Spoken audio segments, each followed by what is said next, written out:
જોઈ રહ્યા છો સીએનસીસી ગુજરાત। રાધનપુર સાંતલપુર વિસ્તારના ગામડામાં લોકોએ સંકલ્પપત્ર પર સહી કરી અવશ્ય મતદાન કરવાનો સંકલ્પ લીધો। લોકશાહી સામાન્ય ચૂંટણી 2024 એ લોકશાહીનો એક મહાન અવસર છે।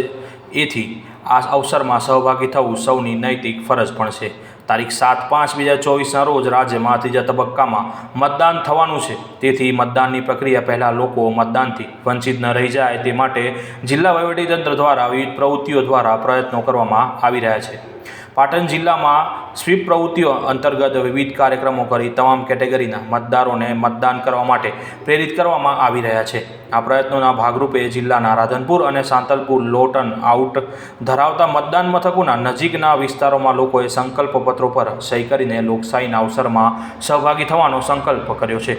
પાટણ જિલ્લાના રાધનપુર અને સાંતલપુરમાં કેટલાક ગામડાઓ લોટન આઉટ ધરાવતા વિસ્તારો છે। સરહદી વિસ્તાર હોવાથી અહીંના રહીશો બહારગામ વસવા હોવાનું પણ માલુમ મળેલ છે, જેના કારણે આ વિસ્તારોમાં મતદાનની ટકાવારી ઓછી જોવા મળતી હોય છે। તેથી જિલ્લા વહીવટીતંત્ર આવા વિસ્તારો પર વધારે ધ્યાન આપી રહ્યું છે। આ વિસ્તારોમાં વસતા ગ્રામજનોએ મતદાનનું મૂલ્ય સમજાવવામાં આવી રહ્યું છે, તેમજ મતદાનના દિવસે કોઈપણ જાતનું કામ મૂકીને મતદાનને પ્રાધાન્ય આપવાની વાત કરવામાં પણ આવી રહી છે।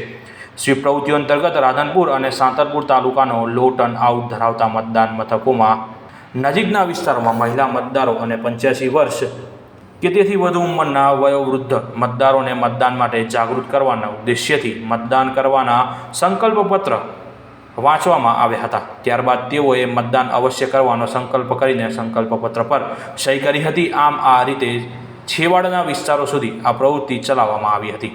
આશરે 800 જેટલા નાગરિકોએ મતદાન માટે સંકલ્પપત્રો પણ ભર્યા હતા। Bureau chief CNCC Gujarat, Patan.